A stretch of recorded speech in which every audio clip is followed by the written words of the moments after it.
अजीज तलबा अस्सलाम वालेकुम। बच्चों, जैसा कि आप जानते हैं कि हम आज कहानी पढ़ रहे हैं नफाक का अंजाम। तो बच्चों, आपने जो किताब के ऊपर करना था सवालात, वो सवालात हमने कर लिए हैं, पढ़ाई हमने कर ली है। अब उसी सबक को जहन में रखते हुए आपने यहाँ पर बुकलेट के ऊपर बाकी काम करना है। तो बच्चों, अब आप ध्यान से सुनिएगा, पूरी तवज्जो से वीडियो को देखिएगा कि इसमें हम क्या पढ़ रही हैं। सबसे पहले हम इसका मरकजी ख्याल देख लेते हैं कि बुनियादी बात जो इस सबक में बताई जा रही है, हम वो देखते हैं कि वो क्या है। नफाक इत्तेफाक का उलट है। नफाक मुनाफिकत को कहते हैं। इत्तेफाक में बरकत होती है और नफाक में मुश्किलात होती हैं। नफाक की वजह से इंसान को हमेशा नुकसान पहुंचता है, इसलिए हमेशा इत्तेफाक से रहना चाहिए। तो बच्चों, ये इसका मरकजी ख्याल है, आपने इसको याद रखना है और आपने इसको जो है याद करने के बाद लिख के देखना है कि आपने इसको ठीक लिखा है या नहीं। ठीक है, आगे आ जाएं। बुकलेट पे आप देखें कि वहां पर आपको दिए गए हैं सवालों के जवाबात लिखने के लिए कि सबक को ध्यान से पढ़ें और मंदरजा ज़ेल सवालात के जवाब लिखें। तो बच्चों, सबसे पहला सवाल आप देखें, परिंदों ने जमीन पर क्या देखा? जी बताएंगे क्या देखा? सोचें इस पे, अपनी जो सबक है उसको जहन में लाएं कि आपने क्या पढ़ा था, कि परिंदों को जमीन पर क्या पड़ा हुआ नजर आया था। जी बिल्कुल, परिंदों ने जमीन पर गंदम के बिखरे हुए दाने देखे। तो आपने इन दो लाइनों पे उसका जवाब लिख लेना है। परिंदों को जमीन पर उतरने से किसने रोका? तो आपने क्या पढ़ा सबक में कि एक दाना कबूतर ने उन्हें जमीन पर उतरने से रोका। ठीक है, एक दाना बूढ़े कबूतर ने मना किया था ना कि जमीन पर मत उतरो, हो सकता है शिकारी हो, जाल लगाया और आपको पकड़ ली। तो परिंदों को जमीन पर उतरने से एक बूढ़े दाना कबूतर ने रोका। फिर है कि जमीन पर गंदम के दानों के अलावा और क्या था? तो बच्चों, क्या था? जी बिल्कुल, जमीन पर गंदम के दानों के अलावा एक जाल भी मौजूद था। और वो जाल क्यों था? परिंदों को पकड़ने के लिए। तो दानों के अलावा क्या मौजूद था? वहां पर एक जाल भी मौजूद था। परिंदे जमीन पर क्यों गिर पड़े? तो क्या वजह थी परिंदे जमीन पर क्यों गिर पड़े थे? आपने पढ़ा है सबक में कि वो जब आपस में लड़ाई झगड़ा करने लग गए, उनकी उड़ान सुस्त हो गई और वो जमीन पर गिर पड़े। तो आपने लिखना है कि आपस की लड़ाई झगड़े की वजह से परिंदे जमीन पर गिर पड़े। ठीक है, आगे आए। परिंदों का झगड़ा किस बात पर हुआ, यानी वो क्यों झगड़ रहे थे आपस में? तो परिंदों का झगड़ा इस बात पर हुआ कि हर परिंदा ये कह रहा था कि जाल उड़ाने में वो ज्यादा जोर लगा रहा है और बाकी सब जो हैं वो जोर नहीं लगा रहे। तो इसी बात पर उनका झगड़ा हो गया। दाना कबूतर ने बाकी कबूतरों से क्या कहा? क्या कहा था बच्चों? दाना कबूतर ने बाकी कबूतरों से कहा कि तुम दाना चुगने के लिए जमीन पर मत जाओ, हो सकता है कि शिकारी ने जाल लगाया और वो तुम्हें पकड़ ले।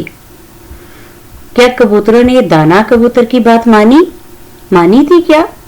जी नहीं, कबूतरों ने दाना कबूतर की बात नहीं मानी और वो जमीन पर उतर आए। शिकारी ने कबूतरों के साथ क्या किया?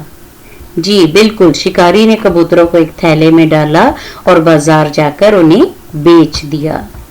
तो बच्चों, इन सवालों के जवाब आपने लिखने हैं अच्छी हैंड राइटिंग में। अब आगे चलते हैं कि मंदरजा ज़ेल अल्फाज को जुमलों में इस्तेमाल करें। बच्चों, जुमले बनाते हुए हमेशा ध्यान रखें कि जुमले जो आप बनाएं तो आप बहुत ही अच्छे मयारी जुमले बनाएं। ठीक है, जुमले बनाने के बाद आप मुझे एक दफ़ा चेक भी करवा सकते हैं कि मिस आप हमारे जुमले चेक कर लें। तो मैं आपको वहाँ पर गाइड भी कर दूंगी, रहनुमाई कर दूंगी आपको बता दूंगी कि जुमले में आप क्या ठीक लिखें या आपने जुमले अच्छे बनाए हैं तो फिर भी आपको मैं बता दूंगी। ठीक है, आप तवज्जो से आपने इनको देखना है। मैं एक एक जुमला बना रही हूँ और इसी तरीके से आपने अपने अलग से जुमले बनाने हैं। ठीक है, पहला लफ्ज देखें, इत्तेफाक। तो आप बच्चों इसका जुमला बना सकते हैं कि इत्तेफाक के बगैर कामयाबी नामुमकिन है। ठीक है, दूसरा देखें, शिकारी। शिकारी ने जाल लगा रखा था ताकि कबूतरों को पकड़ सके। जाल, कबूतरों ने मिलकर जोर लगाया और जाल को ले उड़े। कबूतर, कबूतर अगर आपस में ना लड़ते तो वो जमीन पर कभी ना गिरते। जोर, जोर सभी लगा रहे थे लेकिन हर एक समझ रहा था कि सिर्फ वही जोर लगा रहा है। नफाक, नफाक का यही अंजाम होता है जो कबूतरों का हुआ। तो बच्चों ये जुमले मैंने आपके सामने बता दिए हैं। अब आपने इसी तरीके से अपने अल्फाज में अपने जुमले बनाने हैं, ठीक है। तो आपने इन जुमलों को, इस सवाल को बुकलेट के ऊपर मुकम्मल कर लेना है। आगे देखें, कवायद है फेल हाल और फेल माजी। ये फेल की किस्में हैं। फेल कहते हैं किसी काम का करना या होना, जमाने के लिहाज से उसको फेल कहा जाता है। तो फेल की आगे से किस्में यहाँ पर दो दी गई हैं, एक फेल हाल है और एक फेल माजी है। फेल हाल क्या है और फेल माजी क्या है, सबसे पहले हम इसको देख लेते हैं। फेल हाल वो फेल जो मौजूदा जमाने में, यानी जो जमाना गुजर रहा है, उसमें किसी काम का करना या होना जाहिर करे, जैसे आता है, जाता है, पढ़ रहा है, खेल रहा है वगैरह। फेल माजी, फेल माजी वो फेल है जो गुजरे हुए जमाने में किसी काम का करना या होना जाहिर करे, जैसे जाए, आया, गया, पढ़ रहा था वगैरह। तो बच्चों यहाँ पर आपको सवाल दिया गया है कि सबक में फेल हाल और फेल माजी तलाश करके लिखें। आपने बताना है कि फेल हाल कैसे, कौन से हैं और फेल माजी के जुमले कौन से हैं।